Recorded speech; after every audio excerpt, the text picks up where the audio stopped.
यही नीतीश कुमार जी इंजीनियर हैं, एक बहुत सुलझे हुए राजनेता हैं, लंबे समय से शासन में हैं। उनकी एक ऐसी टिप्पणी आई जो सबके समझ के बाहर है कि उनके मुंह से ऐसे शब्द क्यों निकले। मुझे तो सही मायने में इस बात का दुख हो रहा है, अचरज भी हो रहा है कि एक ऐसे अच्छे खासे एक नेता को ऐसा क्या हो गया।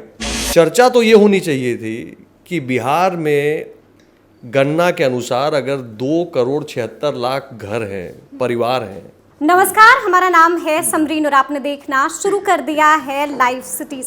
देखिए, इस बार का शीतकालीन सत्र काफी धमाकेदार रहा है। आपको मालूम है कि इस पूरे शीतकालीन सत्र के दौरान अगर सबसे ज्यादा किसी ने सुर्खियां बटोरी हैं तो वो है मुख्यमंत्री नीतीश कुमार। हालांकि ये तमाम सुर्खियां पॉजिटिव नहीं बल्कि नेगेटिव थी, लेकिन एक बात जो तय है वो ये है कि एनडीए को बैठे बिठाए एक बड़ा मुद्दा मिल गया है।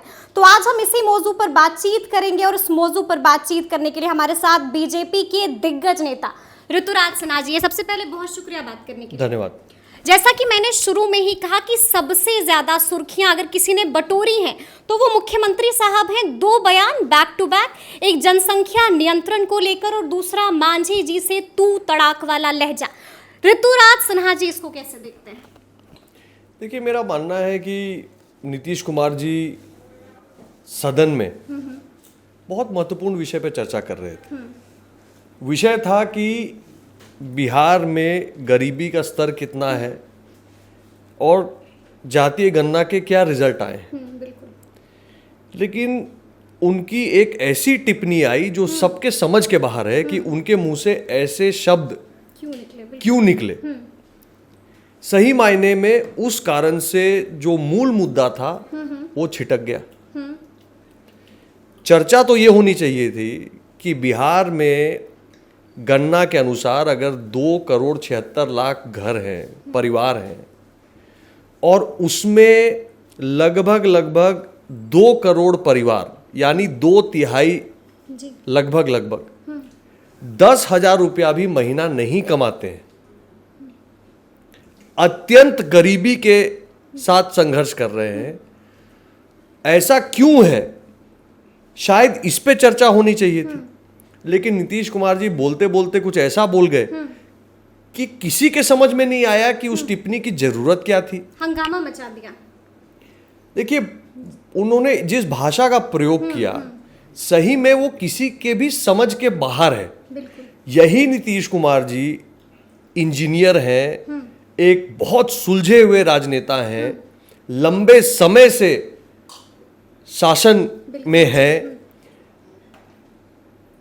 इनके मुंह से इस तरह की भाषा आज तक हमने नहीं सुनी। मतलब एक तो वो भाषा हो गई और फिर मांझी जी के साथ भी तू तड़ाक वाला लहजा।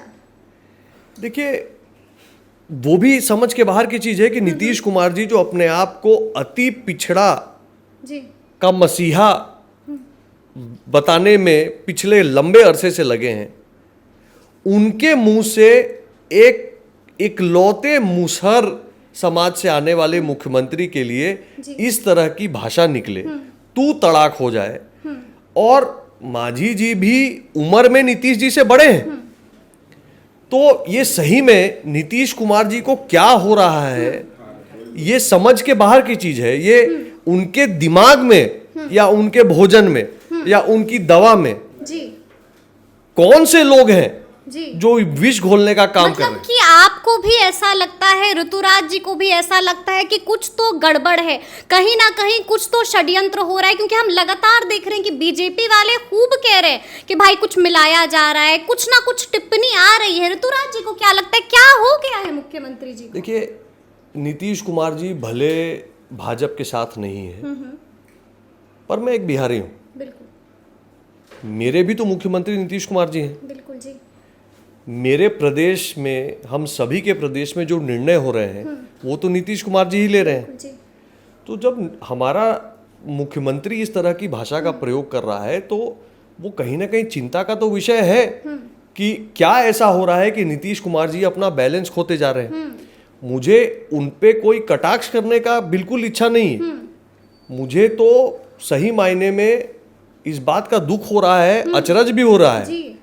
कि एक क्या अच्छे हो गया है? ऐसे अच्छे खासे एक नेता को ऐसा क्या हो गया। अच्छा, लेकिन एक बात जो हम लगातार देख रहे हैं, मुख्यमंत्री ने साफ साफ कहा कि मैं मुख्यमंत्री हूं, मैं खुद की निंदा करता हूं, मैं मुख्यमंत्री हूं। अगर आप लोग कह रहे हैं कि शर्म करो मुख्यमंत्री, तो मैं शर्म करता हूं, मैं माफी मांगता हूं, लेकिन लगता है कि आप लोग को मुख्यमंत्री की माफी कबूल नहीं है। लगातार हंगामा है कि थमने का नाम नहीं ले रहा है। मेरा पर्सनल ऐसा कोई व्यू नहीं है। मुझे लगता है कि नीतीश कुमार जी को एहसास हुआ कि उनके मुंह से कुछ ऐसे शब्द निकले जो हमारी बहनों के लिए बहुत आपत्तिजनक थे। उन्होंने तुरंत करेक्टिव एक्शन भी लिया। जी। नीतीश कुमार जी के ऊपर कोई टिप्पणी करना किसी समस्या का अंत नहीं है। मैं तो ये कहूँगा कि बिहार में सही में गणना के बाद जो चर्चा होनी चाहिए वो ये होनी चाहिए कि अगर आरक्षण का हमको 50% से बढ़ा के 75% करना है तो उसको क्या करने से उसका लाभ अधिक मिलेगा। भाजपा तो उसके साथ है, लेकिन मैं सही मायने में ये सोचता हूँ कि हम तो पिछले 30 साल से आरक्षण चल रहा है देश में, बिहार में भी मिला हुआ है। फिर क्यों ऐसा है कि 2,76,00,000 परिवार में 2 करोड़ परिवार आज भी 10,000 रुपया महीना नहीं कमा पाते हैं? तो हम आरक्षण तो दे रहे हैं, पर क्या उससे गरीबी हट पा रही है? अगर उसका समाधान नहीं हो पा रहा है तो सही मायने में क्या हमको एक अलग नीति सोचने की जरूरत है? सदन तो इसलिए बैठता है ना कि बिहार के भविष्य के लिए चर्चा हो, लेकिन उस पर तो चर्चा हो नहीं पा रही है। पूरा का पूरा मामला जो है वो अलग दिशा में जा रहा है। अलग दिशा में जा रहा है। ठीक है, हम आपसे इस बारे में भी चर्चा करेंगे कि जातिगत गणना की संपूर्ण रिपोर्ट पेश हो चुकी है और अब तो आर्थिक और शैक्षणिक रिपोर्ट भी जारी हो गई। उसमें हमने देखा है कि भले ही आबादी में कायस्थ कम है, लेकिन सबसे ज्यादा अमीर तो आप ही लोग हैं। देखिए, अमीर गरीब का सवाल नहीं है। मैं तो ये कहता हूँ कि कायस्थ की जो संख्या बताई गई है, पहले तो वो संख्या कम आकी गई है, पर वो अकेले हम नहीं हैं। 215 जातियों की गणना हुई है, 1-2 छोड़ दीजिए तो सब के सब यही कहेंगे कि हमारी संख्या कम बताई गई है। दूसरी बात, जो आर्थिक आंकड़े कायस्थों के बारे में आए हैं, उसमें कम से कम एक बात जाहिर होती है कि कायस्थ परिवार अपने बच्चों को पढ़ाने पे ज़्यादा जोर देते हैं।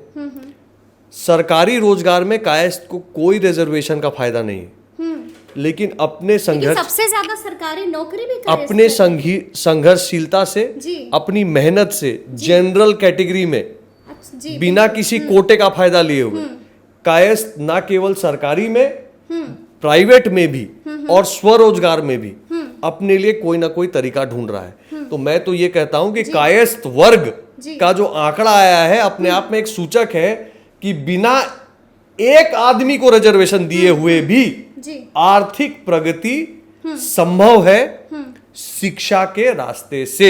लेकिन हम ये भी जानना चाहते हैं कि जब ये रिपोर्ट कार्ड आए तो बहुत सारे लोग हैं, अलग अलग जबान है, तरह तरह की चर्चाएं हो रही है। लोग जानना चाह रहे हैं कि आखिर इतना पैसा कहां से आ रहा है कायस्थ समाज के पास।